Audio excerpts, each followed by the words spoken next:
I never thought I'd end up here, sleeping on a park bench in downtown Chicago, my baby's stroller parked beside me, my life a mess I can't untangle, my pride the only thing I have left. My name's Tiana, I'm 24, and just a few months ago, I had a boyfriend who adored me, a tiny apartment we called home, and a daughter I swore I'd give the world to. But I threw it all away with one stupid decision, a decision I thought would prove my loyalty, a decision that proved something else entirely, something I can't escape, something that's left me homeless, alone, and labeled a 304 by the one person I thought would always have my back, my dad. I met Marcus 2 years ago at a friend's barbecue, the kind of summer day where the air smelled like grilled burgers and sunscreen, the kind of day that felt like it could change your life. He was 26, a mechanic with a steady job, his hands rough from work, his smile shy but warm, his laugh a deep rumble that made my heart skip. I was a cashier at a grocery store, my shifts long, my dreams small, my life a cycle of work and Netflix, my nights spent scrolling through my phone, my heart longing for something more. Marcus was that something more, the kind of guy who made me feel seen, the kind of guy who made me believe in a future I hadn't dared to dream of. We hit it off fast, our dates a blur of late-night drives and cheap diner food. His arm around me as we watched the city lights from his car, my head on his shoulder as we talked about everything and nothing, our connection growing stronger with each passing day. I'd look at him sometimes, his profile lit by the dashboard glow, and feel a warmth I hadn't known before, a warmth I thought would last forever, a warmth I'd come to take for granted, a warmth I'd lose in the worst way possible. A warmth that made me feel safe, a warmth that made me feel whole, a warmth I'd never find again. We moved in together 6 months later, a small one-bedroom apartment in a rough part of Chicago, the kind of place with peeling paint and noisy neighbors, but it was ours, and that made it perfect. We spent evenings on the couch, his arm around me, my legs across his lap, the TV playing reruns of sitcoms we'd seen 100 times, our laughter mixing with the sound of the city outside. Marcus would cook on weekends, his hands quick as he chopped onions for his mom's gumbo recipe, the smell filling the apartment, his smile proud as he handed me a bowl, his voice soft as he said, "Taste this, babe."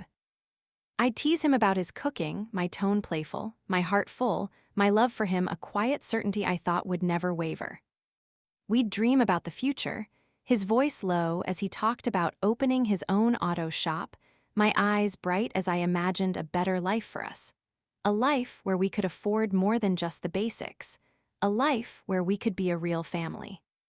Our daughter, Amara, came along a year into our relationship, a tiny surprise we weren't fully prepared for, but loved with everything we had. She was born on a snowy December night, her cries loud, her eyes wide, her tiny hands grasping at the air, her presence a shock and a joy all at once. Marcus was there in the delivery room, his hand gripping mine, his voice shaky as he whispered, "She's perfect, Tiana," his eyes wet with tears, his love for her a mirror of my own. Amara had his nose and my curls, her giggle a sound that could melt any heart, her energy a constant reminder of the life we'd created, a life I thought was unbreakable. We'd take turns rocking her to sleep, her tiny body warm against my chest, her breathing soft as she drifted off, the glow of the nightlight casting shadows on the walls, the quiet moments a reminder of the family we'd built, a family I thought I'd never risk losing. But things weren't as perfect as they seemed, not for me, not deep down. I'd always been a little reckless, the kind of girl who loved attention, who craved the thrill of a night out, who didn't always think about the consequences of her actions. Before Marcus, I'd been a party girl, my weekends a blur of clubs and hookups, my phone full of numbers I'd never call, my heart guarded but my choices wild. I'd spend Friday nights in crowded bars, the bass thumping through my chest, my laughter loud as I danced with strangers, my drinks paid for by guys whose names I'd forget by morning, my life a cycle of fleeting highs and empty mornings, a life I thought I'd left behind, a life I thought I'd outgrown, a life that left scars I couldn't see, scars that would come back to haunt me in ways I never expected. I'd tell myself I was just having fun, that I was young, that I deserved to live a little, but deep down, I knew I was running from something, from the loneliness I felt, from the fear of being tied down, from the responsibility I wasn't ready to face. A fear that followed me into my relationship with Marcus. A fear that whispered in my ear on the nights I felt trapped. A fear that made me question if I was really ready for this, for him, for Amara, for the life I'd chosen. I'd remember those nights sometimes, the glitter on my skin, the taste of cheap vodka, the rush of being wanted, and feel a pang of longing. A longing I'd push down, a longing I'd tell myself I didn't need. A longing that would come back to haunt me, a longing that would cost me everything, a longing I couldn't outrun, a longing that would lead me to a moment I'd regret for the rest of my life. I thought I'd changed when I met Marcus, thought I'd left that life behind for him, for us, for Amara, but there were nights I'd lie awake, the weight of motherhood heavy on my shoulders, the temptation of my old life whispering in my ear, the need to feel free, to feel desired, to feel like the old Tiana, a need I didn't act on, or so I told myself, a need I thought I could bury, a need that would come back to haunt me in ways I never expected. I'd look in the mirror some mornings, my eyes tired, my hair a mess, my skin dull from lack of sleep, and barely recognize the girl staring back at me. A girl who used to dance until dawn, a girl who used to feel alive, a girl I missed more than I wanted to admit, a girl I thought I could be again, if only for a moment that would cost me everything, a moment I couldn't take back, a moment I'd spend the rest of my life regretting. Marcus started to notice the distance, his questions gentle at first, his concern growing as the months went on. "You okay, babe?" he'd ask, his brow furrowed, his hand on my shoulder, his voice soft but worried, his eyes searching mine for answers I didn't want to give. I'd brush him off, my tone sharp, my patience thin, my guilt a quiet ache I couldn't name. "I'm fine, Marcus." I'd snap, my words harsher than I meant, my frustration with myself spilling over onto him, my need to hide the truth stronger than my need to be honest. I'd look at Amara, her innocent eyes staring up at me, and feel a wave of love, but also a wave of fear, a fear that I wasn't good enough, a fear that my past would catch up to me, a fear that I'd ruin everything we'd built, a fear that would come true in the worst way possible. It was a humid Saturday afternoon in Chicago, the kind of day where the air felt thick with tension, the kind of day that made me feel on edge, like something bad was coming. Marcus was in the living room, playing with Amara, her giggles filling the apartment as he tickled her tiny hands swatting at him, her joy a stark contrast to the storm brewing inside me. I was in the kitchen, washing dishes, my hands moving on autopilot, my mind a mess of guilt and denial, my heart racing with a secret I thought I'd buried, a secret that was about to come to light. Marcus walked into the kitchen, his expression serious, his hands in his pockets, his voice low but firm. "Tiana, we need to talk," he said, his eyes meeting mine, his gaze steady, his tone leaving no room for avoidance. I turned off the faucet, my hands dripping with soap, my stomach dropping, my mind racing with 1,000 possibilities, none of them good. "About what?" I asked, my voice sharp, my arms crossing over my chest, my defenses already up, my fear bubbling to the surface. He took a deep breath, his jaw tight, his words careful but heavy. "I want to get a DNA test for Amara," he said, his voice steady, his eyes searching mine, his request a bomb I didn't see coming, a bomb that would blow up everything I thought I knew.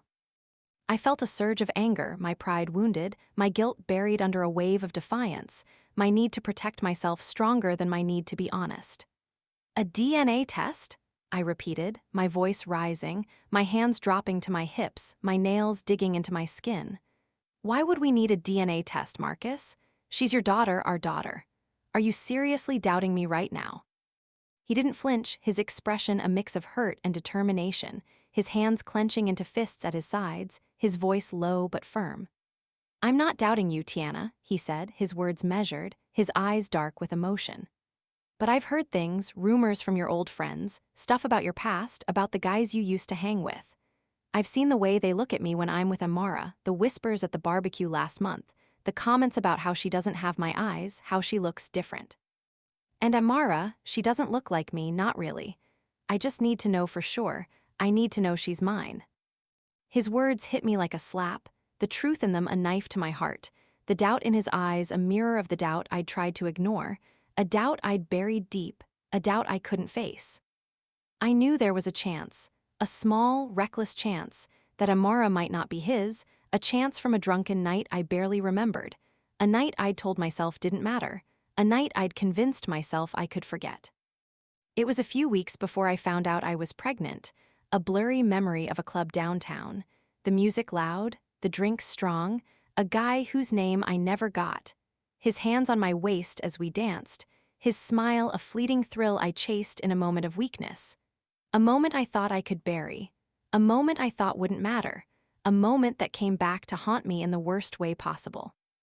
I'd pushed it out of my mind, told myself it was nothing, told myself Amara had to be Marcus's, because I loved him, because I wanted her to be his, because I couldn't face the alternative, because I couldn't face the truth, a truth that was now staring me in the face, a truth I couldn't escape, a truth that made my chest tighten, a truth that made my hands shake, a truth that made me feel like I was drowning.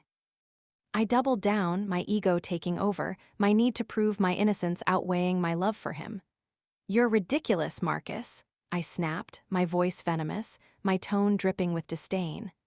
"If you loved me, if you trusted me, you wouldn't need a test. I'm not some girl you can just accuse like that. I'm the mother of your child, and you're out here acting like I'm a liar." "I've been here, Marcus. Every day, every night, taking care of Amara, building this life with you, loving you with everything I have, and this is how you repay me. By questioning my loyalty, my honesty, my love. I've given up so much for this family, for you, for her, and now you're tearing it apart with your doubts, your rumors, your insecurities. Maybe you're the one with the problem, not me. Maybe you're just looking for an excuse to leave, to run away from us, to avoid being a dad. Is that it? Are you scared of the responsibility, so you're making this up to push me away?" His face fell, the hurt in his eyes so raw it made my chest ache, but I pushed the feeling down, my defiance stronger than my guilt, my need to protect my secret stronger than my need for him. "I'm not accusing you, Tiana," he said, his voice quiet now, his hands unclenching, his shoulders slumping, his pain clear. "I just need to know, I love Amara, I love you, but I can't live with this doubt. I wake up every night wondering, looking at her and questioning, and it's tearing me apart. If you're so sure, then what's the harm in doing the test? Let's just get it over with." I should have listened, should have seen the pain in his eyes, should have recognized that he wasn't trying to hurt me, that he was just trying to protect himself, but I didn't. I doubled down, my anger a shield, my fear a fire, my words a weapon I couldn't take back. "There's no test, Marcus," I said, my tone cold, my words final. "If you can't trust me, then maybe we shouldn't be together. I don't need this. I don't need you questioning me like I'm some kind of cheater. I'm done." Marcus stood there for a moment, his expression a mix of hurt and disbelief, his silence louder than any argument, his decision made in the quiet that followed. He turned away, his movements slow, his back to me as he walked to the bedroom, his steps heavy, his voice low as he said, "I'll get the test myself, Tiana. I have to know." I stood there, my heart pounding, my mind a storm of anger and fear, my pride refusing to let me back down, refusing to let me see the damage I was doing, refusing to let me admit the truth I was too afraid to face. I grabbed my purse and stormed out, Amara in my arms, her cries a soundtrack to my anger, my mind already on the fight I thought I'd win, on the trust I thought I could force, on the secret I thought I could keep. I didn't know it then, but that day was the beginning of the end, the moment I set fire to the life I thought I could hold on to. A fire that would burn hotter and faster than I could have imagined. The weeks after that fight felt like a slow descent into hell, each day pulling me further from the life I thought I'd built, each moment a reminder of the choice I'd made, a choice that would cost me everything. Marcus didn't back down, his determination a quiet force I couldn't stop, his need for the truth stronger than my need to hide it. He got the DNA test, his hands steady as he swabbed Amara's cheek, his eyes avoiding mine as he sent it off, his silence a wall I couldn't break through. I told myself he'd see I was right, that the test would prove Amara was his, that he'd come back to me, apologize, beg for my forgiveness, a fantasy I clung to, a fantasy that shattered when the results came back, a fantasy that left me with nothing but the truth I'd tried to bury. The test showed Amara wasn't his, the words on the paper a dagger to my heart, the reality of my past a weight I couldn't carry, the consequences of my actions a storm I couldn't weather. Marcus confronted me that night, his voice low, his eyes wet with tears, his hands shaking as he held the results, his pain a mirror of the pain I'd caused. "She's not mine, Tiana," he said, his voice breaking, his words heavy, his gaze meeting mine, his hurt so raw it made my chest ache. "You lied to me, you let me believe she was mine, let me love her like she was mine, and she's not. I changed her diapers, stayed up with her when she was sick, saved every penny I had for her future, and she's not even mine. How could you do this to me, to us?" I tried to explain, my voice shaky, my hands trembling, my mind a mess of excuses and denial, my heart racing with a fear I couldn't escape.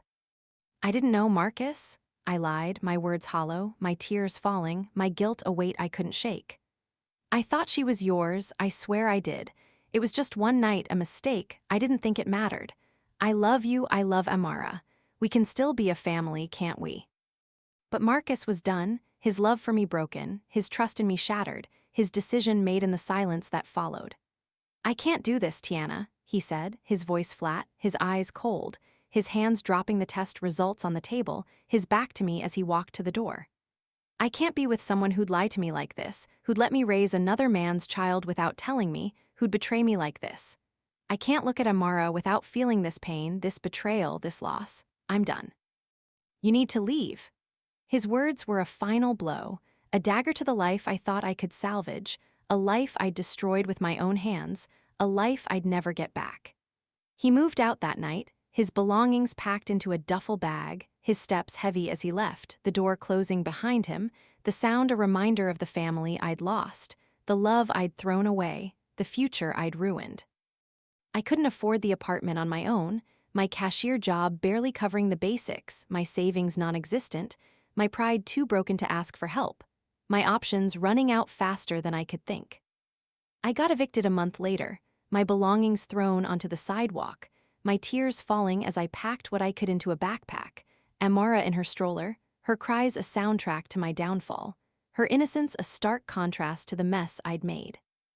I tried to stay with friends, my voice shaky as I begged for a couch to sleep on, my heart heavy as they turned me away, their excuses a mirror of the judgment I couldn't escape, their whispers a reminder of the rumors that had spread, rumors of my past, of my betrayal, of my fall.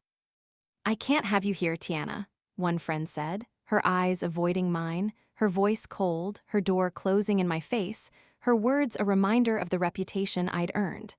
A reputation I couldn't shake, a reputation that followed me like a shadow I couldn't outrun.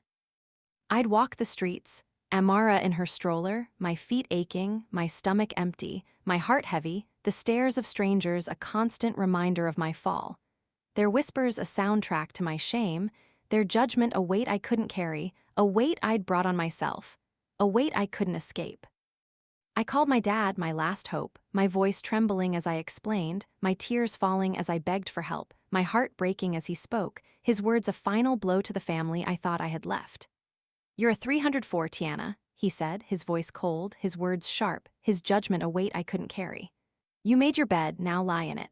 I didn't raise you to be like this, to lie, to cheat, to ruin your life and everyone else. I'm ashamed to call you my daughter, don't call me again." He hung up, his rejection a dagger to my heart, his words a label I couldn't shake. A label that followed me as I walked the streets, Amara in my arms, my backpack heavy on my shoulders, my life a mess I couldn't fix, my pride the only thing I had left. A pride that kept me from begging. A pride that kept me on the streets. A pride that kept me from facing the truth I'd tried to bury. I ended up homeless, my nights spent on park benches, my days spent walking the city, Amara's stroller my only constant, her cries a reminder of the life I'd failed to give her, her eyes a mirror of the love I'd lost, a love I didn't deserve. I'd scavenge for food in dumpsters behind fast food joints, my hands shaking as I pulled out half-eaten burgers, my stomach growling, my shame a bitter taste in my mouth. My love for Amara the only thing keeping me going, the only thing keeping me from giving up, the only thing keeping me alive. I'd sit on the bench at night, the city lights a harsh glow, the cold seeping into my bones, my tears falling silently as I looked at Amara. Her tiny body shivering despite the blanket, my heart breaking with every sob, my mind a storm of regret and despair, a despair I couldn't escape, a despair I'd brought on myself, a despair that would haunt me for the rest of my life. I'd whisper to her sometimes, my voice cracking, my words a promise I couldn't keep. "I'll fix this, baby, I'll make it better, I'll find a way somehow."